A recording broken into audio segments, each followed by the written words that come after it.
Okay, hi, my name is Morgan Holcomb. Okay, and this is my assignment on street gangs. Oh my god.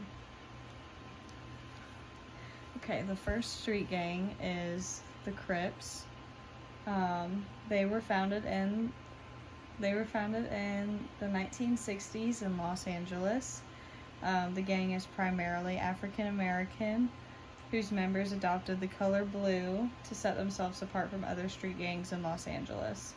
The Crips were known to be heavily involved in the production and sale of amphetamines and PCP throughout the 70s and eventually moving to cocaine in the 80s. The Crips started to develop new territories over the United States and began working with the Medellin cartel. To this day, the Crips maintain a relationship with Los Zetas, which is a Mexican cartel. The Crips also partake in many other illegal activities such as theft, murder, and extortion.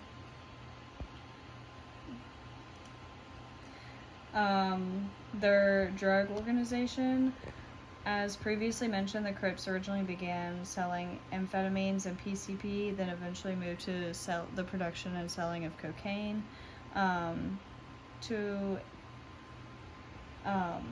The Crips began working with the Medellin cartel in order to get the supplies and make it easier for them to sell the drugs so that way they could sell in wholesale.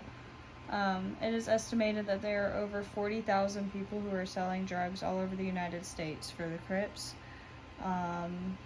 While cocaine and marijuana provided the majority of income, the Crips were also involved in carjacking and robberies. The Crips have a nationwide drug selling operation, but they have no central organization. Some say Los Angeles is their central organization or their home because that's where the organization began. The Crips do not have a central leader, but they do use seniority, like a hierarchy system. The term OG, which stands for Original Gangster, is what is used to describe a person who's been in the gang since the beginning. Crip members call each other cuz and go by other nicknames. A lot of the members avoid using the letter B due to the fact that their rival gang, known as the Bloods, starts with the letter B, so they'll change a lot of those letters out for the letter C. Common tattoos and distinctions, like they'll wear a blue bandana out of their left back pocket because the Bloods are known to wear a red bandana out of their right pocket, so they do that to differentiate. BNC, which stands for Bad New Crip, that's one of the tattoos that they'll get. They also, a lot of their tattoos are of pitchforks or the word mob, which stands for murder of bloods, and they also have 6 pointed stars. So. Oh, and then the BK with all the pitchforks, that stands for blood killer. Now moving on to the Bloods. The Bloods are also known as the original Blood family and are primarily African Americans. It was a gang also founded in Los Angeles, California. The Bloods were originally formed as protection against the Crips and were founded in the 1970s. And they represent the color red. The Bloods formed as a result of a bunch of other smaller local gangs coming together.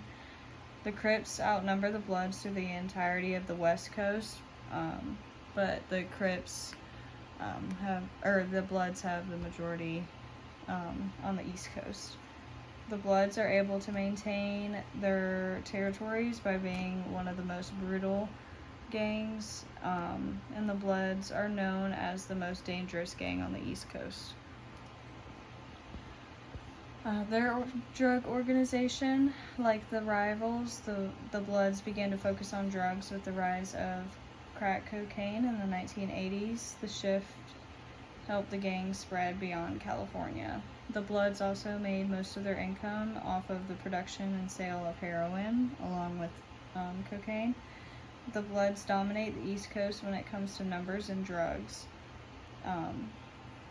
The Bloods also partake in robberies, auto theft, and money laundering and prostitution. Structure of the Bloods. The Bloods are structured into sets, and each of these sets has their own individual leader, which is different compared to the Crips because it's more seen as one united front. A set leader is not elected, but rather asserts himself by developing and managing the gang's criminal enterprises throughout his reputation for violence and ruthlessness, and through his personal charisma. They do use a hierarchy system similar to how the mafia structures themselves, going from highest rank to lowest. They're called the triple OG, and then the OG and baby OG, and then OYG, and then young gangster, OBG, and then baby gangster. The gang identifies themselves with red bandanas, tattoos, hand gestures, and languages that they also use. Common tattoos and distinctions. They'll get dog paw tattoos, just the word blood tattooed, 5-pointed stars or crowns, teardrops, and a lot of them have pit bulls tattooed. And the last gang is the MS-13.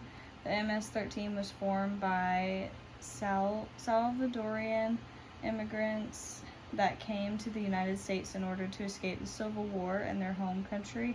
Some of its members were trained in guerrilla warfare and the use of military weapons. The MS-13 stands for Mara Salvatrucha, and the 13 comes from the letter M being the 13th letter in the alphabet. This gang also originated in Los Angeles, California, but in the 1980s. The MS-13 also represents the color blue and typically has graffiti-style tattoos and the number 13 tattooed. This gang is reported to be no larger than 10,000 members, and it has consistently stayed that way to this day.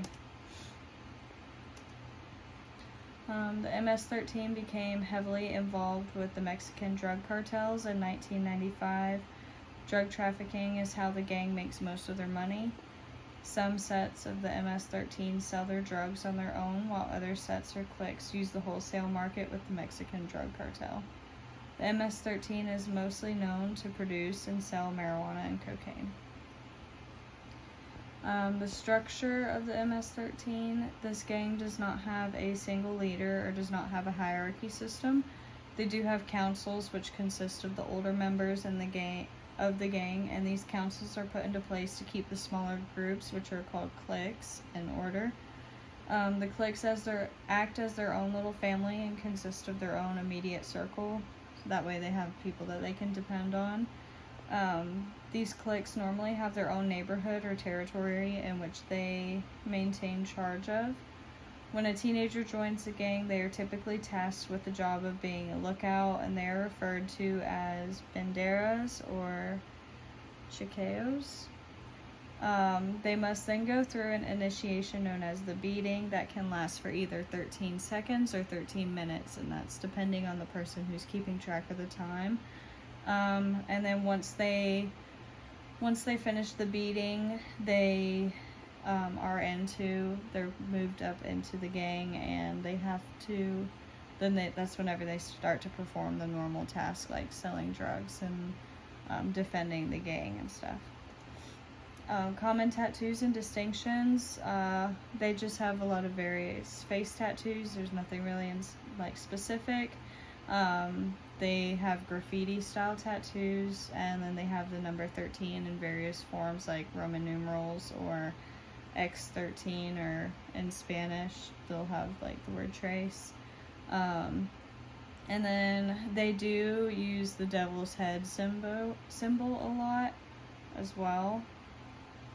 So, and these are my references. Thank you.